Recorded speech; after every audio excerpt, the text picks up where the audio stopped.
clearings and jungles of Laos. A snatch meant initiating contact in dangerous areas against forces that usually outnumbered the teams 50-1. The typical mission would involve 8 men, 6 Lrrps and 2 scouts. They would insert by air or river, depending on the target. Once they located their target, the team would set up a perimeter to protect the zone around the grab. The team leader and at least one of the scouts would go in and grab the prisoner. Fear of the men in green faces and total surprise could subdue the target. The unfortunate prisoner would have his hands bound and his mouth gagged. Then the team would move out as quickly as possible before the alarm could be given. When you grabbed someone, dragging the prisoner slowed the pace of the team toward the extraction point, while the counter-recon teams and local cadre chased all the harder because you had one of their own. The lessons learned from those types of missions would not only pay big dividends in Vietnam, but would also set the groundwork for similar operations in America's War on Terror.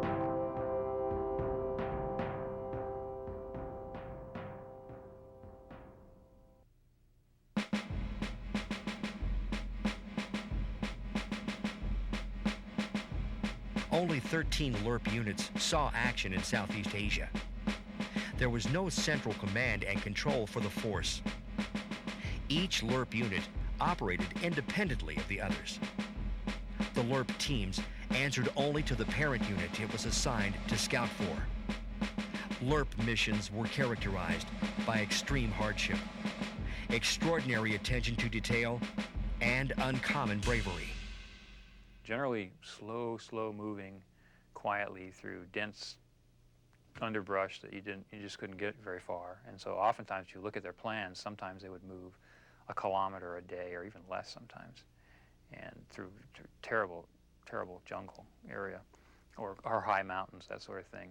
And just looking at a relatively small piece of real estate, trying to see what's out there, call back, and like I say, call in airstrikes if it's worth it. In other words, if you see a patrol of North Vietnamese, who cares? If you see a regimental base, call in an airstrike. The following is typical of the accomplishments of the recon trooper. Well, the second time I was wounded was when we were on a long-range recon patrol or Lrrp mission, and we were 70 miles into enemy territory. And we got out to sneak around and see if we could find where the regimental headquarters of the bad guys were. In particular, we were looking for the 22nd NVA Regiment. We knew they were somewhere in the area, but we didn't know exactly where.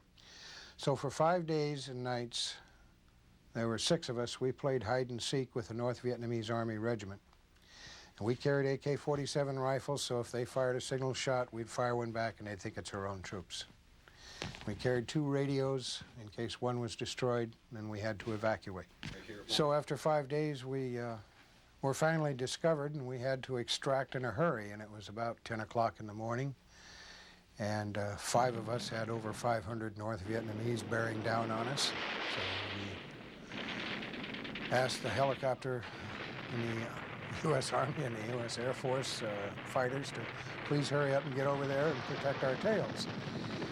And they were extracting us from a hilltop, and the North Vietnamese opened fire with mortars and machine gun fire. And the mortars immediately bracketed or landed on either side of our position. And as I was helping one of the men onto the helicopter, a mortar round exploded just behind me, and I was blown onto the floor of the helicopter, but we successfully lifted off. And Army medics, who are usually acute and have a good sense of humor, came over and started helping me, and my back was all bloody from where I'd been hit with multiple fragments, and I was hurting, and he said, "Do you need some morphine?" I said, "Well, I think it would be really appreciated." So he gave me a shot of morphine, and then he started picking metal out of my backside. And just after he started, and I was not real happy with the process, he said, "Well, how about a cigarette to help ease the pain?" And I told him I gave up smoking in college, and in a very condescending voice, he said, "Lieutenant, there are 3 times in your life when a cigarette tastes real good. 1 is after good food, 2's after great sex, and 3's after you've been shot."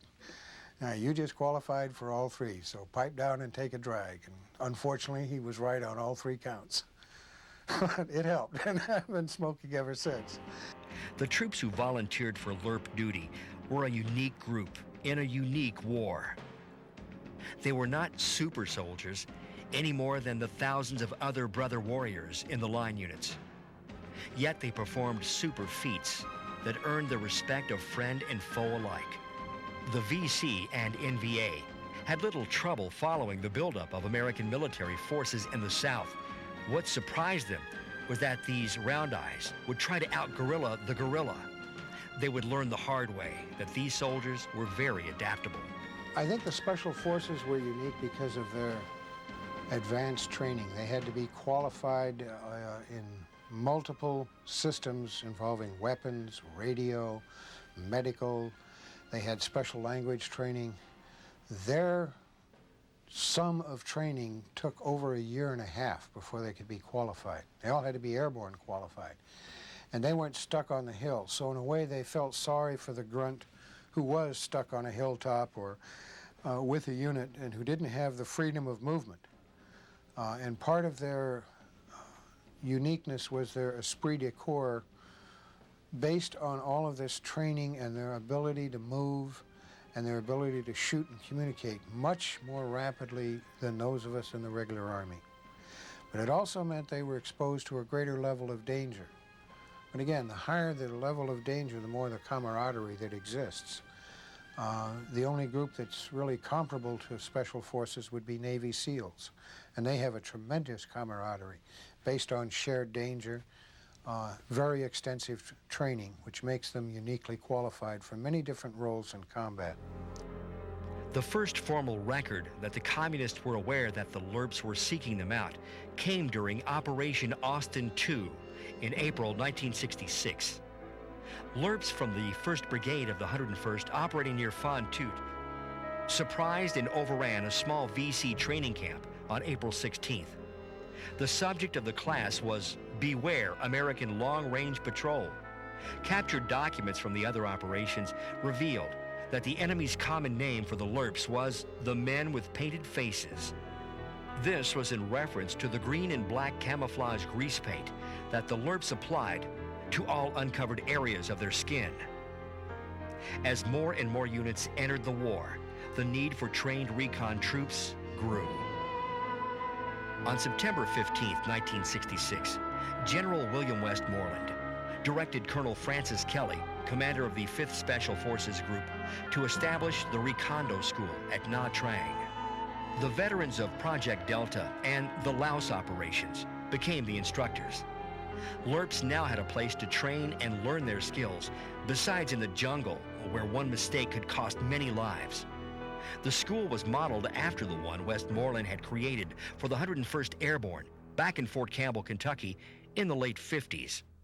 I had a couple of more months at 1st Army headquarters, and then I relocated to Fort Campbell, Kentucky, because my orders were to the 101st Airborne Division, which was now in Vietnam, up in the northern section just south of the Marines, up in the Hue area. And of course, everybody remembers the Battle of Hue and the Marines' involvement at Hue.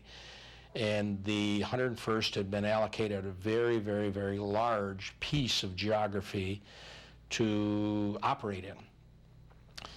Now, you have to understand that up until this period of time, 1968, the 101st Airborne Division is airborne. The men of the 101st were trained to jump out of aircraft. They were going to be employed as infantry. There were 3 brigades, there was 3 battalions per brigade, there was a massive support command, but the Army was changing. The mission of the 101st was still to go out, find and fix and eliminate the enemy, but they were changing the 101st to air mobile.